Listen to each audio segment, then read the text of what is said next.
330 soldiers. The army of the Prophet alayhi salatu wasalam is not prepared. The Nabi alayhi salatu wasalam had 330 soldiers, while the disbelievers had 1,300. Where's the balance? Abu Bakr radiyallahu ta'ala anhu. Then it was Umar ibn al-Khattab radiyallahu ta'ala anhu to get up. Oh Muhammad, yeah, we are behind you. So Sa'd ibn Mu'adh, the leader and the chief of the people of Ansar, and by Allah, if you go through the ocean, we will be behind you.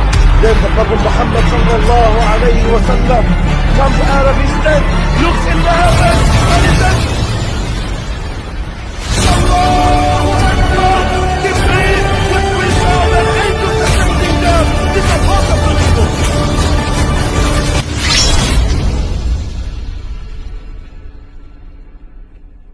Dia dianggap sebagai musuh, dia dilempar dengan batu, dia dilempar dengan kayu, dia dilempar dengan tulang onta. Datanglah malakul jibal, malaikat penjaga segala bukit di atas dunia. Kau tunjuk mana bukit yang paling besar ya Muhammad, akan kutimpakan kepada mereka. Hati yang luka biasanya akan marah, akan kecewa, tapi itu tidak terjadi pada Nabi Muhammad sallallahu alaihi wasallam. Apa yang dia katakan? Ya Allah, keluarkan dari tulang sulbi mereka, keluarkan anak cucu mereka yang akan menyembah Engkau. Tidak ada satupun yang akan mempersekutukan Engkau di atas muka bumi ini. Allahu Rabbi wal Islam dini wa Muhammadan Rasulullah.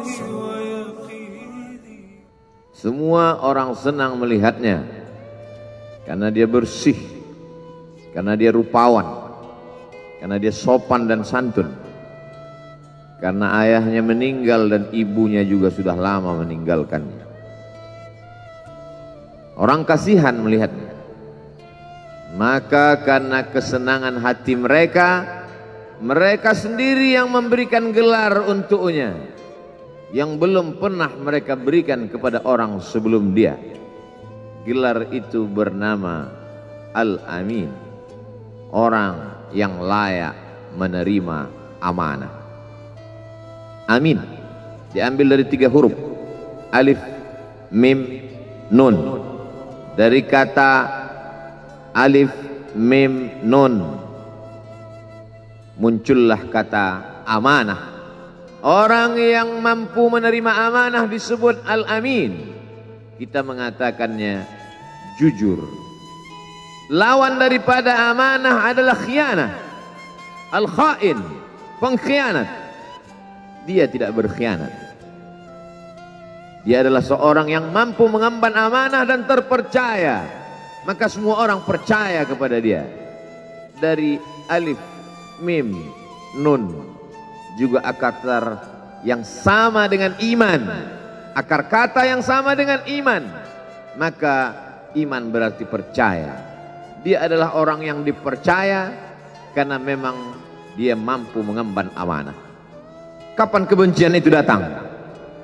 Kebencian itu datang ketika dia naik ke atas bukit Safa dan dia berkata kepada semua penduduk Makkah, seandainya aku katakan di balik bukit Jabal Abi Qubais yang besar, gagah, perkasa, tinggi, menjulang ini ada pasukan musuh yang akan menyerang kita, apakah kalian percaya?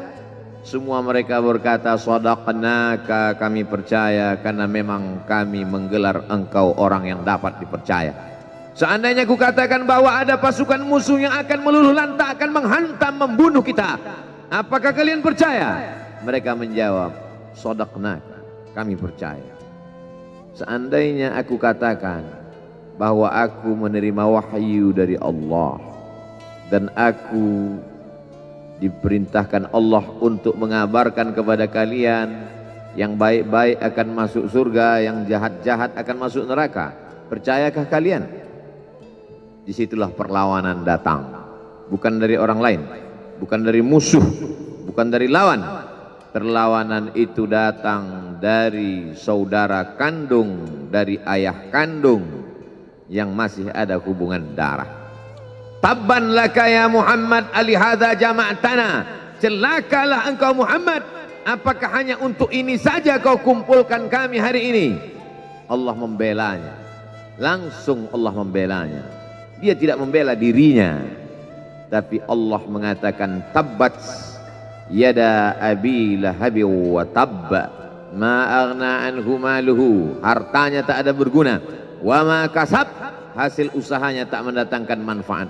Wa imra'atuhu hammalatal hatab, istrinya menjadi pembawa kayu bakar, simbol dari adu domba, kata-kata yang membuat menyakitkan hati yang dibawa oleh Ummu Jamil istri Abu Lahab untuk menyiksa, menjelekkan, membuli, menebarkan berita untuk membunuh karakter Sayyidina wa Maulana Muhammad sallallahu alaihi wasallam.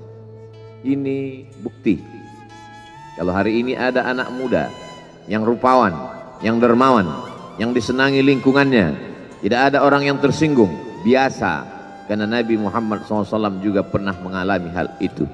Tapi begitu kau katakan, aku tadi malam bermimpi bahwa aku mesti hijrah, meninggalkan komunitas peminum khamar, meninggalkan geng kita yang selama ini bicara tentang yang haram, maka disitulah mereka akan berkata, apakah hanya untuk ini saja kita berteman selama ini? Mana persahabatan kita? Apa yang dialami pemuda-pemuda hijrah hari ini dialami oleh Rasulullah sallallahu alaihi wasallam 14 abad yang silam. Ketika kau berhasil bisnis, orang senang.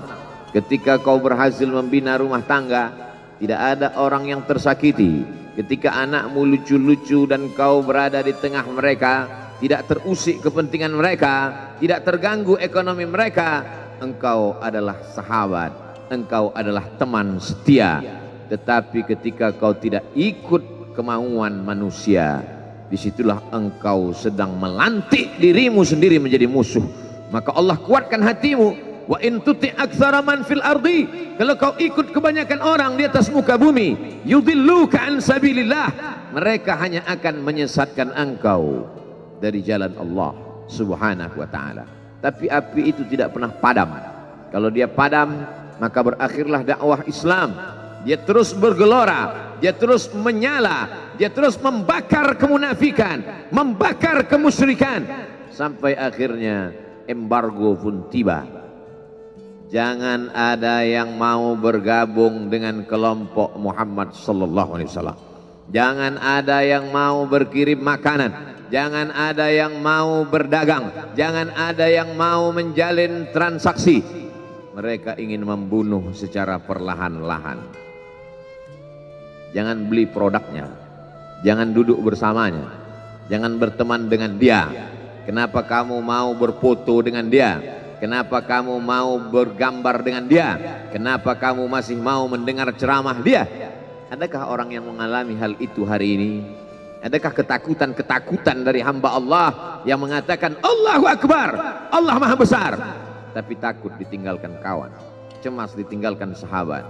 Maka itu pernah terjadi pada kelompok Sayyidina wa Maulana Muhammad sallallahu alaihi wasallam. Kalau pembunuhan karakter tidak berhasil, maka ada yang lebih dahsyat daripada itu. Mereka tawarkan dunia beserta isinya.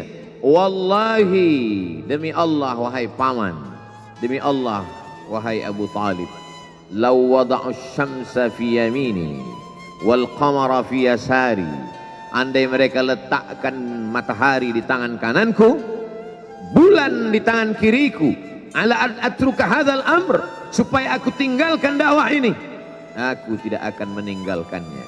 Bujuk rayu mulai tiba. Itu terjadi pada diri Nabi Muhammad sallallahu alaihi wasallam. Kalau kau tidak mempan dimusuhi, kalau kau tidak mempan dirangkul, kau akan dipukul. Kalau kau tidak mempan dipukul, kau akan dirangkul. berbagai macam cara, dari mulai yang paling keras sampai yang paling lembut, dari mulai yang paling lembut sampai yang paling keras, sampai akhirnya tempat bergantung itu hilang, lenyap, musnah. Ada 2 tempat bergantung. Saudara kandung ayah Abu Talib, mereka tidak mengusiknya karena dia keponakan Abu Talib. Abu Talib anak Abdul Muttalib, Abdul Muttalib anak Hashim, Hashim anak Abdi Manaf, Abdi Manaf anak Qusay, Qusaylah pendiri Darun Nadwah. Mereka keturunan darah mulia dari Adnan. Adnan menerima tetesan darah dari Ismail, Ismail anak kandung Ibrahim alaihissalam. Jangan ganggu dia karena dia keponakan Abu Talib. Masih ada backing. Tapi Allah ingin agar hati itu tidak bergantung kepada manusia. Dia buat Abu Talib meninggal dunia. Masih ada lagi tempat bergantung. Dia yang dulu ketika kedinginan datang, dia yang menyelimuti. Yang dulu ketika ketakutan datang, dia yang menenangkan. Dia datang menemui Waraqah ibnu Naufal. Waraqah berkata, Namus, malaikat yang pernah datang kepada Ibrahim, yang pernah datang kepada Musa, yang pernah datang kepada Isa, sekarang dia datang kepada suamimu. Katakanlah, jangan takut, jangan cemas. Kalau nanti sampai masanya dia akan diusir dari kampung halamannya, aku orang pertama yang akan membelanya. Karena begitu yang kutemukan dalam kitab-kitab suci yang kubaca, kata Waraqah bin Naufal. Hari itu juga tempat bergantung itu patah. Khadijah menghadap Allah subhanahu wa ta'ala. Tak lagi ada makhluk tempat bergantung, tak ada lagi ranting tempat berhinggap, tak ada lagi batang kayu tempat berpegang. Allah ingin agar engkau berserah hanya kepada Dia saja. Tidak ada makhluk. Bersandar kepada makhluk akan kecewa, bersandar pada kayu yang rindang akan tumbang, bersandar kepada benda akan binasa, bersandar kepada sahabat akan berubah menjadi musuh. Bersandarlah kepada Dia, Hayyun Maha Hidup, la yamut, Dia tak pernah mati. Bersandarlah kepada Dia, Al-Aziz yang Maha Perkasa, Al-Jabbar yang Maha Berkuasa. Itu yang diinginkan Allah dari sosok Sayyidina wa Maulana Muhammad sallallahu alaihi wasallam. Dia pergi, sengaja dia pergi berjalan kaki, karena kalau dia pergi menunggang unta, mereka sudah mengintai, dia pasti lari, dia akan pergi ke tempat yang jauh. Sengaja dia pergi berjalan kaki. Lalu kemudian dia pun sampai ke suatu tempat. Dia berharap mereka adalah orang-orang yang lembut akan yang menerimanya. Tapi dia tidak diterima dengan tala'al badru alaina. Dia tidak diterima sebagai ahlan wasahlan. Ahlan, keluarga, kau datang kami sambut sebagai keluarga. Sahlan, mudah, kau datang urusanmu mudah. Ahlan wasahlan. Tapi dia tidak dianggap sebagai keluarga, dia tidak dianggap sebagai sahlan, dia dianggap sebagai musuh. Dia dilempar dengan batu, dia dilempar dengan kayu, dia dilempar dengan tulang onta. Apa yang dia lakukan? Dia bersembunyi di balik bukit. Dia angkat kedua tangannya, ilaika ashku dha'fa quwwati, kepada engkau saja aku mengadukan kelemahanku, wa qillata hilati, ketidakberdayaanku, wa hawani bainan nas, aku hina di tengah mereka. Kalau dulu aku ada tempat bergantung, ada tempat bersandar, ada tempat mengadu, hari ini hanya engkau saja ya Allah.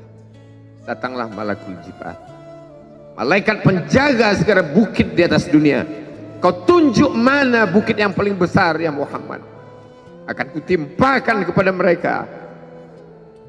Hati yang luka biasanya akan marah, akan kecewa, tapi itu tidak terjadi pada Nabi Muhammad sallallahu alaihi wasallam. Apa yang dia katakan? Asallah an yukhrij min aslabihim man ya'budullaha wa la yusyrika bihi syai'a. Ya Allah, keluarkan dari tulang sulbi mereka, keluarkan anak cucu mereka yang akan menyembah engkau. Tidak ada satupun yang akan mempersekutukan engkau di atas muka bumi ini. Doanya dikabulkan, hatinya susah, pikirannya kacau, tapi lidahnya tidak berkata-kata kasar. Dia doakan agar anak cucu mereka menyembah Allah 100% penduduk Taif hari ini bersyahadat asyhadu an la ilaha illallah wa asyhadu anna Muhammadan Rasulullah. Doa orang yang teraniaya, doa orang yang terzolimi. Dia berhenti di sebuah kebun. Ada seorang yang bukan terpandang membawakan beberapa ranting anggur sebagai pelipur lara, penghilang haus, pelepas dahaganya. Ketika anggur itu akan masuk ke mulutnya, dia berkata Bismillahirrahmanirrahim, atas nama Allah. Maka hamba sahaya miskin, susah, melarat, perantau yang tak punya apa-apa itu heran. Apa yang kau ucapkan? Bismillah. Kau sebut nama Allah ya. Tidak ada satupun orang di kampung ini kalau makan menyebut nama Allah. Siapa engkau? Aku Nabi yang diutus Allah Subhanahu wa ta'ala. Berarti engkau sama dengan orang yang dulu pernah berada di kampungku. Engkau dari mana? Aku dari Ninawi. Ninawi ya. Di sana ada saudaraku, kata Nabi Muhammad SAW. Di sana ada saudaraku, namanya Yunus bin Matta. Yunus bin Matta adalah saudaraku. Sama-sama hamba yang diutus Allah Subhanahu wa ta'ala. Dia juga diingkari oleh kaumnya. Dia masuk ke dalam lautan, ditelan seekor ikan dalam 3 kegelapan. Gelapnya tengah malam, gelapnya lautan, gelapnya perut ikan. Dia berserah kepada Allah. La ilaha illa anta subhanaka inni kuntu minal zalimin. Begitu cara Allah mengingatkan Nabi Muhammad SAW. Apa yang kau rasakan hari ini belum ada apa-apanya dengan apa yang pernah dirasakan oleh Yunus bin Matta. Mendengar itu langsung saja Addas bersimpuh sujud mencium lutut Nabi Muhammad SAW. Dia tidak mulia, dia hamba sahaya, dia miskin, dia perantau, tapi dia sempat mencium tangan Nabi Muhammad SAW. Dia sempat menghilangkan dahaga dari leher Nabi Muhammad SAW. Pertemuan yang berkesan. Biarlah pertemuan itu sekali, tapi sampai ke lubuk hati. Untuk apa pertemuan yang berulang kali, tapi hanya sampai di tepi bibir, hanya basa-basi. Nabi SAW kembali, dia pulang. Di tengah perjalanan dia mendengar, qul, katakan, uhiya ilayya annahu istama'a nafarun minal jin. Ada sekelompok jin. Jin itu berkata, inna sami'na qur'anan ajaba. Kami mendengarkan bacaan Al-Quran ajaba, menakjubkan, ajib. Biarlah manusia menolakmu, biarlah manusia yang aku dan sombong itu tidak menerimamu, tapi ada satu makhluk yang mau menerimamu. Inna, kami dari kalangan jin, sami'na, mendengar, Qur'anan ajaba, bacaan Al-Quran yang mengagumkan, yahdi ila rusdi, yang membuat kami lurus berpikir benar. Betapa jin yang dikatakan makhluk jahat, tapi ketika dia mendengarkan bacaan Al-Quran tersentuh hatinya dan dia bersyahadat, anna minnal muslimun, kami ada yang muslim, wa minnal qasitun, kami ada yang kafir. Yang muslim taharrau rasyada, selalu mencari jalan kebenaran. Yang kafir kanu li jahannam hataba, mereka hanya akan menjadi santapan neraka jahanam. Dia kembali ke kota suci Makkah Al-Mukarramah seperti biasa, sampai akhirnya datanglah malaikat Jibril membelah dadanya, mensucikan hatinya sampai layak, lalu kemudian dia pun dibawa. Subhanalladzi asra bi'abdihi lailan, maha suci Allah yang memperjalankan hambanya pada suatu malam, minal masjidil haram ilal masjidil aqsa, dari masjidil haram ke Masjidil Aqsa, alladzi barakna haulah, kami berkahi sekelilingnya. Untuk apa? Linuriyahu min ayatina, kami ingin memperlihatkan kepadanya tanda-tanda kebesaran kami. Selama ini dia hanya didengar, azab kubur didengar, neraka jahanam didengar, malaikat didengar. Hari ini kami ingin memperlihatkan tanda-tanda itu kepada hamba kami. Jangan bersedih ketika kau didustakan. Jangan bersedih ketika kau dibunuh karaktermu. Jangan berduka cita ketika tidak ada manusia yang menerimamu. Karena sesungguhnya itu hanyalah cara Allah menguatkan hatimu, karena dia ingin mengangkat derajatmu, menempatkan di tempat yang terpuji, memperlihatkanmu sesuatu yang tidak pernah dia perlihatkan kepada manusia yang lain. Dia buat hatimu hancur berkeping agar tidak lagi ada tempat makhluk dalam hatimu, yang ada hanya Allah semata. Ma fi qalbi ghairullah. Pada saat itu mentalmu sudah kuat, layaklah engkau berada di tempat yang terpuji. Kalau ada orang menyakitimu, jangan berduka. Kalau ada tetangga, sahabat, kawan baik meninggalkanmu, jangan berduka lara. Karena sesungguhnya di balik itu semua, fa inna ma'al usri yusra, inna ma'al usri yusra. Idza daqat 'alaika dunya faqul ya Allah. Kalau terasa sempit dunia, mengadulah kepada Allah. Idza sa'alta fas'alillah. Kalau minta-mintalah kepada Allah. Wa idza sta'anta fasta'in billah. Kalau minta tolong, minta tolonglah kepada Allah. Iyyaka na'budu wa iyyaka nasta'in. Kepada Engkau kami menyembah, kepada Engkau kami beribadah, kepada Engkau kami bersimpuh sujud, kepada Engkau juga kami meminta pertolongan. Barakallahu li wa lakum fil Qur'anil azim wa nafa'ani wa iyyakum bima fihi minal ayati wadh-dhikril hakim. Wa taqabbala minni wa minkum tilawatahu innahu huwal ghafurur rahim.